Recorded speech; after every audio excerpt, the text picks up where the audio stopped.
What's up, everybody? I'm Eric Hansen with Backpacking TV. Welcome to the winter wonderland of Flagstaff, Arizona. Today we're going to be talking about how to keep your feet warm and happy while winter backpacking. It's a lot of people's biggest complaints, biggest pain points, and we're going to be breaking it down in the video. But before we get into it, I'd like to ask a favor, of course, as you know, to like the video here and subscribe to our channel. Turn on those notifications. We're building a big, powerful, robust community here of outdoor lovers here at Backpacking TV, and I want you to be a part of it.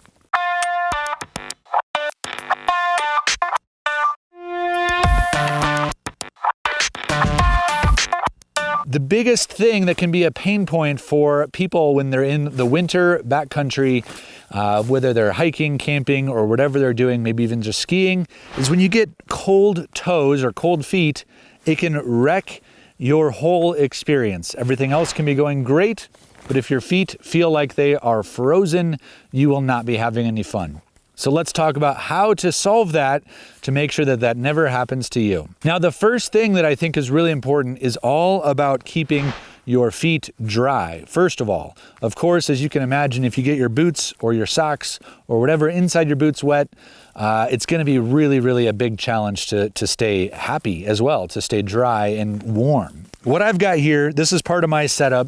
I've got gaiters, which are going to help keep snow from getting down into my boots and allowing just where I lace everything up. That is a big point where a lot of moisture can get in. If I'm hiking through deep snow and I don't have gaiters, that snow is just probably going to be funneling right into my boots, even if I have ski pants on or something like that that has some amount of elastic. It's not perfect.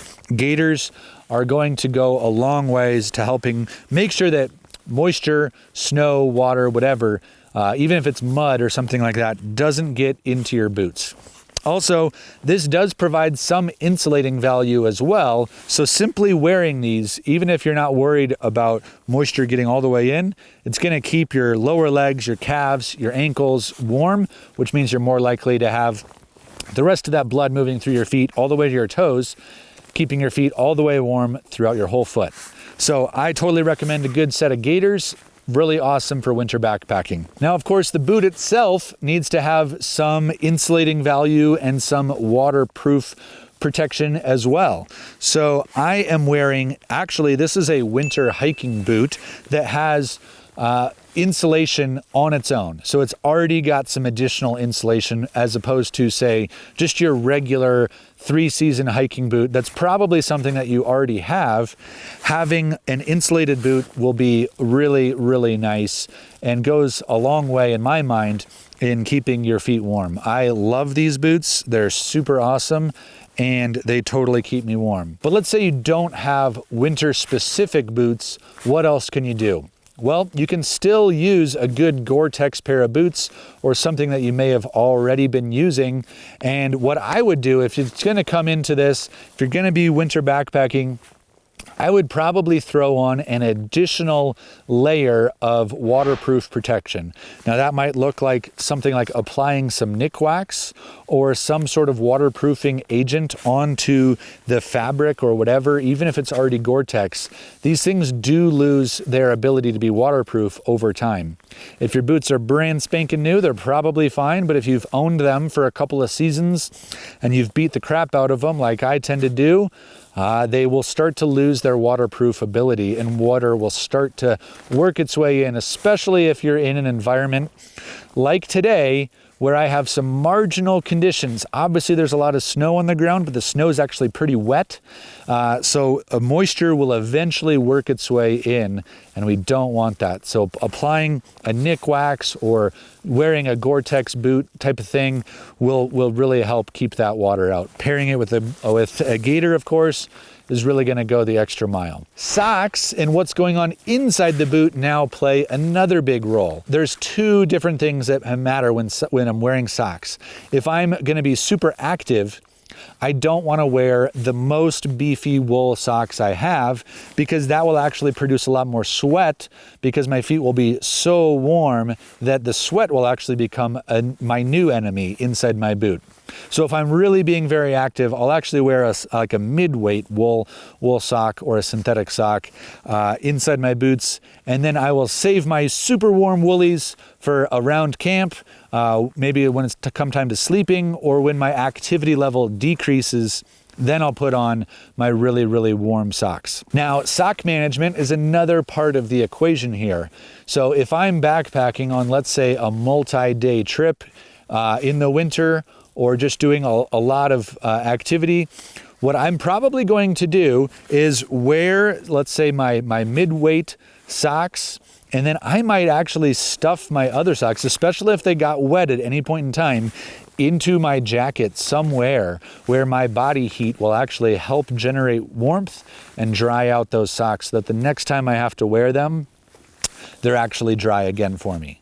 So sometimes what I'll do is I'll have a pair of socks maybe up on my shoulders to help dry those out so that they're also near a point where that moisture can get out my jacket. And then I'll rotate those. And I might actually have to rotate a pair of my activity socks throughout the day, back and forth as I go, and then still saving hopefully my dry pair for inside my tent or just for what's around camp. Another little trick that I like to use is hand warmers, but for inside my boots. Now with this tip, it's not the best if you are hiking a bunch or being super, super active, as it can be really uncomfortable, and we obviously wouldn't want those hand warmers to pop inside your boots. But if your activity level is lower, let's say you're just around camp, throwing in some hand warmers into your boots can be a great way to help keep your toes warm. Speaking of other external sources of heat, campfires obviously are a great thing for staying warm. However, I do want to say that one very common problem that I see lots of people make is that they will, if let's say I had a campfire here, we'll sit and we'll put our feet right next to the fire and try to keep warm. But this is something to be very, very cautious of, because I can't tell you how many pairs of boots I have seen ruined by putting your feet too close to the fire.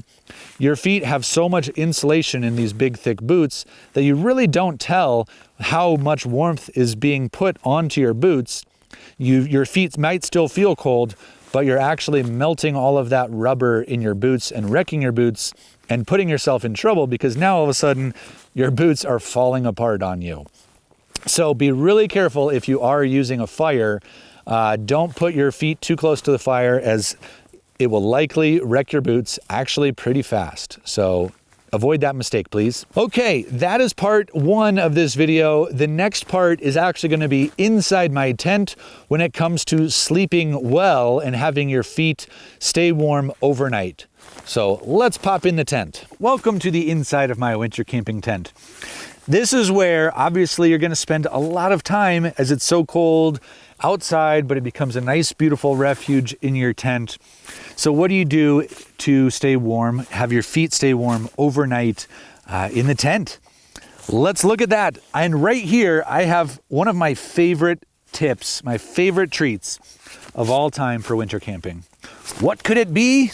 Well, my friends, down booties. These things are so awesome.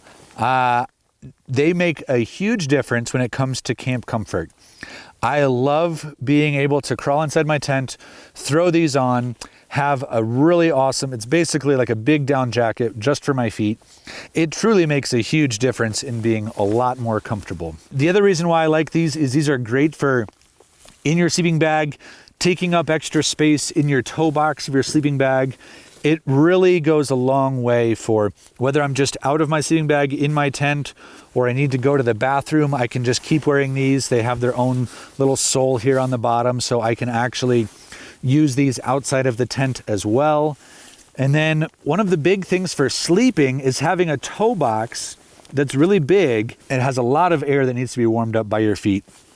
And so having these inside here takes up a good bit of that space and makes your feet more efficient. It makes this whole space more efficient. And so you have a much easier time being warm inside your sleeping bag. Now, another thing with sleeping warm, which is a huge part of having good warm feet For a lot of people, they fall asleep warm, and then 2 or 3 hours later, they wake up and their feet feel like they're icicles. And a lot of that has to do with improperly using your sleeping mattress. So this here is a 4-season winter mattress. It has a lot of good insulating value. And the biggest part is this is snow right here underneath my tent. And I don't want to at any point be touching that. If I am on here, I'm going to be much, much warmer. And if my toes are hanging off, all that cold snow and ice or just cold ground underneath is really going to be sucking the heat out of my feet. Even though this is literally a negative 20-degree bag, my feet will still get cold if my feet are hanging off that mattress. So one thing that I will like to do is I'll take some extra things from around my tent. This is the bag that the sleeping bag came in.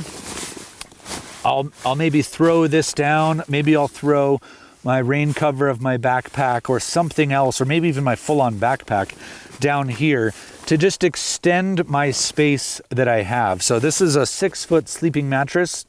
However, if I'm sleeping on my stomach, my toes will stick out an extra, say 4 or 5 inches beyond the 6-foot beyond the 6-foot mattress, and make it much harder to stay warm. So by adding in some extra stuff from around the tent, or by filling in extra stuff into the toe box, maybe a down jacket, or just a layer that you didn't wear, whatever it might be, throwing some stuff in here will really help you stay warm overnight. Now, of course, there's one more tip that this is basic stuff. This is a lot of people know this one already, but boil some water, throw it into a Nalgene, seal that thing up, make sure that it's sealed and not leaking, throw it into the bottom of your sleeping bag at night, and give yourself an external warmth source in your sleeping bag that will last for 4 or 5 hours, and make sure that it will help make sure that you actually are warm throughout the long night. And then therefore, if your feet feel warm, there's a good chance the rest of you feels warm, and vice versa. If your feet feel cold, the good chance that the rest of you will feel cold and miserable. So if you have warm feet, you are a happy camper, and you're gonna like life even if it's super cold and Siberian out there. That's how to keep your feet warm and happy while winter camping. If you think I missed something, please hit me up in the comments below. I'd love to keep learning from you guys as well, just as much as I hope that you guys are learning from me here. Thanks so much for watching. Again, like the video, subscribe to our channel, stick around for more. We have more great tips coming your way. I'm Eric Hansen. I'll see you out there.